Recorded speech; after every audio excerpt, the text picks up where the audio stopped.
Dear students, एक बार फिर से आपका स्वागत है हमारे YouTube चैनल स्टडी मटेरियल 49 पर। आज हम डिस्कस करने जा रहे हैं आपके साथ square root and cube root का पार्ट सेकंड। इससे पहले पार्ट फर्स्ट मैंने पढ़ाया हुआ है, डिस्क्रिप्शन बॉक्स में लिंक डाला हुआ है, आप जाकर वो वीडियो देख सकते हैं।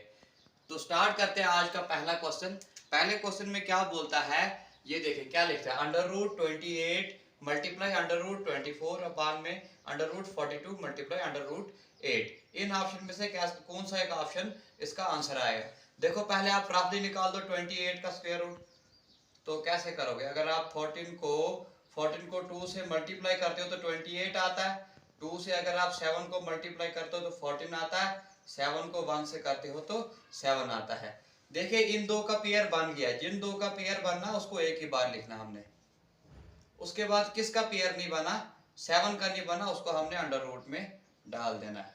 ठीक, उसके बाद मैं 24 का करता हूं ऐसे ही। तो क्या आता है, अगर मैं 12 को 2 से मल्टीप्लाई कराता हूं तो 24 आता है। 2 से अगर मैं 6 को मल्टीप्लाई करवाता हूं तो 12 आता है।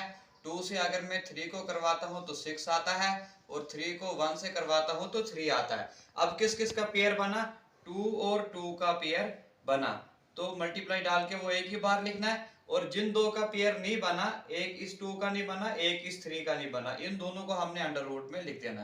किस किस का नहीं बना, 2 का वो भी अंडर रूट में, और 3 का पेयर भी नहीं बना तो उसको भी आपने किस में डाल दिया, अंडर रूट में। उसके बाद नीचे आते हैं हम, तो करते हैं किसका, 42 का। 42 का अगर मैं निकालता हूं पहले रात पे, तो किससे जाता है, अगर मैं 2 को 2 से करता हूं तो 4, और 2 को 1 से करता हूं 2। अगर मैं 3 को 7 से मल्टीप्लाई करवाता हूं तो 21 आता है। वैसे ही अगर मैं 7 को 1 से करवाऊंगा तो 7, यानी कि इसके तीनों ऑप्शन के आगे अलग अलग आगे 42 के, तो ये सारे अंडर रूट में जाएंगे। जिनका पेयर नहीं बनता, जैसे 2 है तो ये भी अंडर रूट में चले जाएगा मल्टीप्लाई। उसके बाद ये 3 है तो ये भी अंडर रूट में चले जाएगा। उसके बाद ये वाला 7 है तो ये भी अंडर रूट में चले जाएगा। फिर मल्टीप्लाई का साइन है तो मल्टीप्लाई। उसके बाद बचा लास्ट 8 का मुझे निकालना है। 8 का मैं रात पे पहले निकालता हूँ। 2 को अगर मैं 4 से मल्टीप्लाई करवाता हूँ तो 8 आता है। 2 को अगर मैं 2 से मल्टीप्लाई करवाता हूँ तो 4 आता है। 2 को अगर मैं 1 से मल्टीप्लाई करवाता हूँ तो 2 आता है। ये देख ले, इन दो का पेयर तो बन गया, सेम सेम आए, तो ये एक ही बार लिखना आपने। अब जिसका नहीं बना उसको आपने अंडर रूट में लिख देना है। 2 का नहीं बना तो उसको आपने अंडर रूट में लिख देना। अब देखिए कैंसिल क्या क्या होता है यहाँ से। देखो यहाँ से अगर ये अंडर रूट 7 और ये अंडर रूट 7 कैंसिल हो जाता है। फिर क्या होता है, 2 इधर से कैंसिल होता है, 2 इधर से कैंसिल हो जाता है। अंडर रूट 2 इधर से कैंसिल होता है और इधर से कैंसिल हो जाता है। अंडर रूट 3 इधर से कैंसिल होता है और इधर से भी कैंसिल हो जाता है। अब क्या बचा, ऊपर बचता है हमारे पास 2 और नीचे बचता है अंडर रूट 2। ऊपर बचता है हमारे पास ये वाला 2 और नीचे बचता है अंडर रूट 2। अब जो ये नीचे वाला अंडर रूट है, ये वाला अंडर रूट, इससे हमने ऊपर भी मल्टीप्लाई करवाना अंडर रूट 2 से, और जो नीचे भी अंडर रूट 2 से ही मल्टीप्लाई करवाना, जो नीचे वाला है डिनोमिनेटर में। अगर मैं इसको मल्टीप्लाई करवाता हूँ, 2 को अगर मैं अंडर रूट 2 से मल्टीप्लाई करवाता हूँ तो 2 अंडर रूट 2 ही आता है। 2 को अगर मैं अंडर रूट 2 से मल्टीप्लाई करवाता हूँ तो 2 अंडर रूट 2 ही आता है। और नीचे अंडर रूट 2 को अंडर रूट 2 से मल्टीप्लाई करवाता हूँ तो 2 अंडर रूट है ना, और सेम है अंडर रूट 2 और अंडर रूट 2, तो अंडर रूट 2 का क्या हो जाता है, स्क्वायर हो जाता है, क्योंकि दोनों अंडर रूट 2 इधर भी है और अंडर रूट 2 इधर भी है।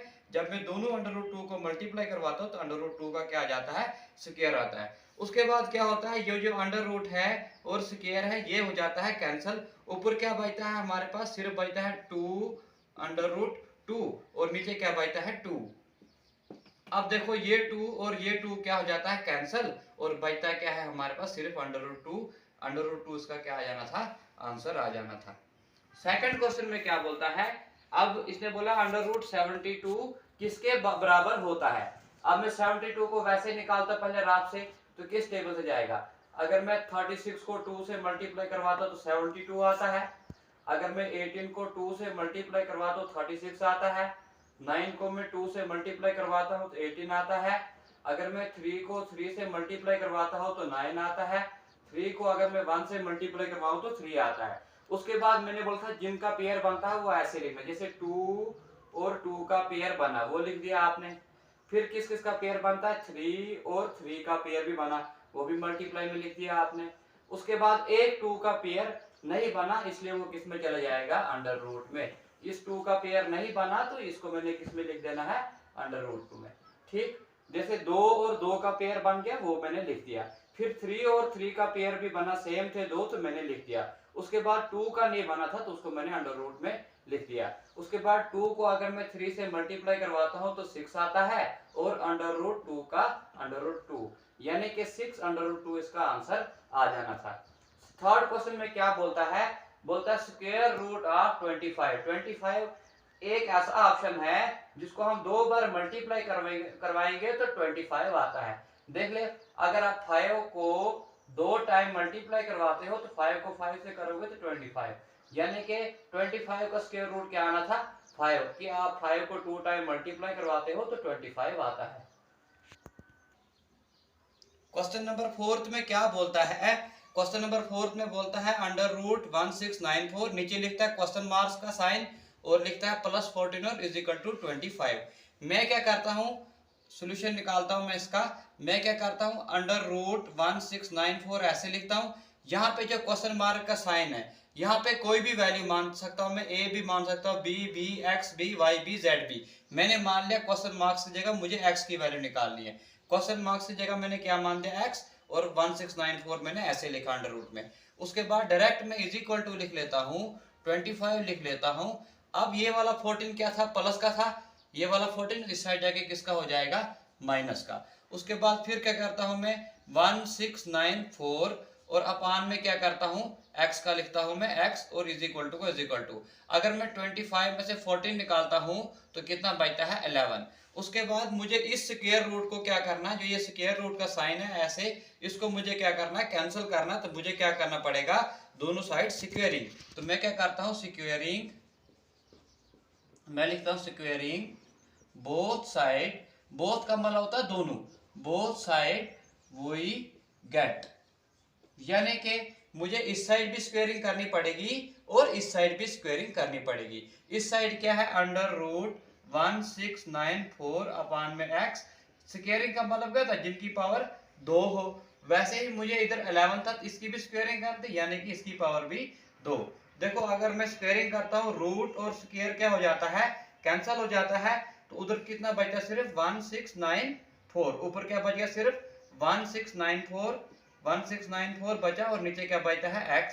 क्योंकि रूट और स्क्वायर क्या हो गया है, कैंसिल, तो ऊपर सिर्फ बचा 1694 और वही उतारा मैंने, नीचे x बचा, तो x इज इक्वल टू अगर मैं 11 को 2 टाइम मल्टीप्लाई करवाता हूं तो 121 आता है। उसके बाद देखिए आपको क्या होता है, 1694 में ऐसे ही लिखता हूं, 1694 का 1694, लेकिन क्रॉस मल्टीप्लाई किस किस की हो रही है, 121 और x की। 121 को अगर मैं x से मल्टीप्लाई करूंगा तो 121 x ही आता है। उसके बाद मुझे इस x की वैल्यू निकालनी है। इस x की वैल्यू निकालने के लिए मैं क्या करूंगा, 1694 में ऐसे उतारता हूं, जो x के साथ 121 है वो आ जाएगा डिवाइड में, यहाँ क्या बच जाएगा, x। अगर आप 121 से 1694 को डिवाइड करते हो तो क्या आता है, देखो मैं रफ में करता हूँ, 121 से डिवाइड करना है मैंने किसको, 1694 को, 1694 को। पहले अगर मैं 121 को 1 से मल्टीप्लाई करता हूं तो 121 ही आता है। उसके बाद अगर मैं 9 में से 1 निकालता हूं तो 8 आता है, और 6 में से 2 निकालता हूं तो 4 आता है, और ऊपर से उतारता हूं मैं 4। अब अगर मैं 121 को 4 से मल्टीप्लाई करवाता हूं, देखो अगर मैं 121 को 4 से करवाता हूं, 4 को 1 से मल्टीप्लाई करवाता हूं तो 4, 4 को 2 से करवाता हूं तो 8, 4 को 1 से करवाता हूं तो 4, पूरा 484 आता है। यानी कि 121 को 4 से अगर हम मल्टीप्लाई करवाएंगे तो पूरा 484, और माइनस करके क्या आता है, 0। इसका आंसर क्या आना था, 14। अगर मैं 121 से 1694 को डिवाइड करता हूं तो कितना था, 14। इस क्वेश्चन का आंसर क्या आना था, 14। ये मैंने डिवाइड किया आपके सामने। उसके बाद क्या बोलता है, क्वेश्चन 5 में क्या लिखता है, 27 मल्टीप्लाई 243। इनका भी पहले आप पेयर बना वाला 27, ये किस टेबल में आता है, 3 में। अगर मैं 3 को 9 से मल्टीप्लाई करवाता हूं तो 27 आता है। अगर मैं 3 को 3 से मल्टीप्लाई करवाऊं तो 9 आता है, और 3 को 1 से करवाऊं तो 3 आता है। उसके बाद किसी 27 की मैंने ये निकाल दी, उसके बाद क्या बच गया, 243। 243 इसका मैं निकालता हूं, अगर मैं 3 को 8 से मल्टीप्लाई करवाता हूँ तो 24 आता है, फिर 3 को 1 से मल्टीप्लाई करवाता हूँ तो 3 आता है। फिर उसके बाद अगर हम देखो 27 को अगर हम 3 से मल्टीप्लाई करवाए तो 81 आता है। अगर 3 से मैं 9 को मल्टीप्लाई करवाऊं तो 27 बन जाता है। उसके बाद 3 को अगर मैं 3 से मल्टीप्लाई करवाऊं तो 9 बन जाता है।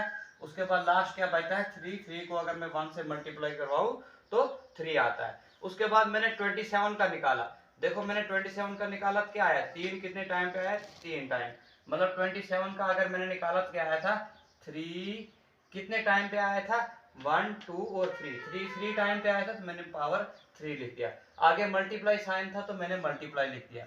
उसके बाद मैंने 243 का निकाला, ये और 3 कितने टाइम पे आया 1 2 3 4 5, यानी कि 3 आया और आया कितने टाइम पे 5 टाइम पे। उसके बाद मल्टीप्लाई में क्या होता है, इसको बोलते हैं हम बेस, ये 3 है और ये 3 इसको बोलते हैं हम बेस, और ऊपर जो ये 3 है और 5 है इसको बोलते हैं हम पावर। अगर बेस सेम हो मल्टीप्लाई में तो ऐसे ही लिखते हैं हम, और ऊपर जो पावर है 3 और 5 उनको हम क्या करते हैं ऐड करते हैं, 3 + 5। फिर मैं क्या करता हूँ 3 का लिखता हूँ मैं, बेस 3 का लिखता हूँ मैं 3, और 3 में अगर मैं 5 ऐड करता हूँ तो क्या आता है 8, यानी कि बेस रहे सेम, 3 और 3 बेस एक सेम ही रहना है, ऊपर पावर को क्या करना है ऐड, 3 और 5 को ऐड करता हूँ मैं तो क्या आता है 5।